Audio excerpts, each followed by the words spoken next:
So you can see by the weather today that it is a beautiful sunny day. But yesterday, it was not a beautiful sunny day. And yesterday was supposed to be River's race. The rain clouds moved in. It hadn't rained here for almost 2 weeks. And then the day of River's race, the storm clouds moved in. The sky opened up and let down as much rain as you could think. He ended up having to cancel the race. So unfortunately, I was not able to go there and race the Lexus or the Daewoo. But he says that the rain was so bad that he rented a porta potty and the wind picked up and the rain picked up, and he has no idea where the porta potty is right now because the wind took it. You can see how much water came down yesterday with my pond being 2.5 feet full of water. And so now my problem is I don't know what I'm going to do with this damn Daewoo. I'm definitely not saving it for a demolition derby. So the reason for that is it's over the wheelbase. It's an inline 6, so that means this thing has to run with Crown Vics, Luminas, and it's going to get destroyed against a Crown Vic or a Lumina. So what we're going to do is we're going to play with it for a bit in the mud puddle right here. And then today, as you can tell, I don't have a Zacks Workshop t-shirt on because we're going to be going buying a car that I actually got. I'm not sure if I'm going to derby it or if I'm not sure I'm going to give it to one of my friends that wants to build a Ricky car. If you guys don't know what a Ricky car is, I'll let you guys figure that out. So this car is going to be called a Ricky car if I end up giving it to one of my other buddies. But anyway, I can't show this guy I'm buying the car that I do demolition derbies because he has been very adamant that he does not want this car destroyed. It was his grandfather's, it was his father's, and now it's his. So I told him it's going to become a Ricky car. But before we go do the hour-long drive to go pick up this car, I want to beat up on this Daewoo a bit more. I'm actually pretty impressed with it. I thought I would definitely hydro lock it going through this puddle, but not yet. So let's set up the camera and go see if we can hydro lock this Daewoo.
I don't know if you guys just seen what I seen, but the Daewoo is a four-wheel drive machine.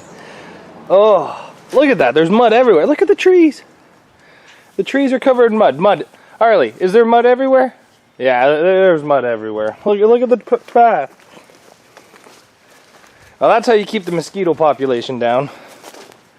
But what we're going to be doing now, I'll go show you the Daewoo to show you how dirty. Look how dirty the Daewoo is. Dirty Daewoo. Oh well, so that was kind of fun. But now what we're going to do is we're going to start up the Dodge. We're going to lock down the trailer. We're going to take all the pop cans out of the back because I was supposed to go to the scrapyard and never made it there. And we're going to go pick up a car that I never thought that I would be buying, but I came across the trees breaking because they went into the mud on it. But I never thought I'd be buying one of these because They don't really come up that often, and Dodges never really sold that well. Oh, I may have dropped a hint. It's a Dodge product. What do you guys think it is? The two hints I'm giving you is it's Ricky's car and she's a Dodge. But the guy does not want me to derby this thing. So let's go see if we can get it. So what we have here is Ricky's car. If you guys didn't get that from earlier, it's a 77 New Yorker. So we got it on the trailer. It's kind of a little bit of a upsetting day for me because it was up on this huge rock face. They used a tractor to pull it back. We're trying to bring it down and the strap let go because he didn't hook it up very well. And it came down. I tried to use the brakes. There was no brakes. I tried throwing it in park. There was no park. And the car came down the hill with so much speed, it smashed into the front of my Dodge. So the damage done to the car here was just mostly cosmetic crap here for the, if this is going to become Ricky's car, it's kind of important to cosmetic crap. But it did a little bit of damage to my front of my Dodge, and I'm not super happy about it. Got the bumper on the passenger side all folded in underneath. Didn't break the fog light, but now I have to look for a new bumper for the front of my damn Dodge. But we have it. I'm pretty sure that my buddy's going to turn this into Ricky's car. The only thing I'm probably going to keep is the front and rear bumpers and stuff like that. So yeah, you know guys, it's not very common we come across 70s Dodge products, especially one that's complete. This thing here was actually parked on a solid rock face. So there was no grass kind of growing up and rubbing against it. So it kind of saved the car, to be honest, because if you look underneath, it's got surface rust pretty much everywhere. But the floors are good, the leaf spring mounts are good. Even back here, the rear frame is amazing back here on both sides. So it's actually very uncommon to find one like this. It's actually got air shocks in the back of this thing.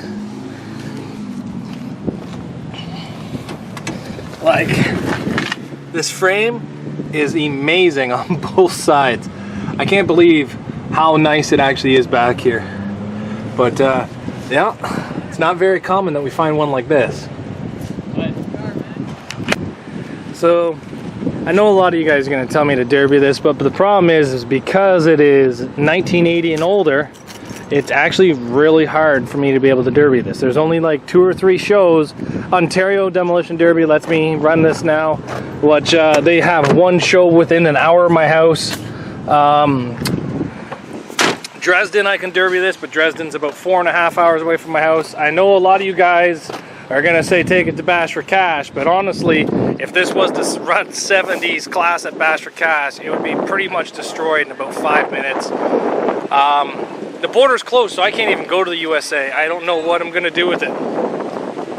It's I think the best thing about it is if it becomes Ricky's car, but I've maybe had 10 people stop here and ask me if this is Ricky's car, and it is iconic. If you guys don't know who Ricky is, please check out Trailer Park Boys. And he's just one of the characters from the TV show that is just over the top hilarious. I cannot stop laughing at him. Worst case Ontario, water underneath the fridge. You guys know the sayings. So anyway, we're gonna get this thing home and probably unload it and maybe give it a little bit of time and effort, maybe a battery, maybe take the breather off and dump some fuel down it. I know it's got absolutely no brakes because I found that out the hard way, but we'll see what happens to it. So well guys, maybe we can get this thing off the trailer and maybe see if I can get it running on camera.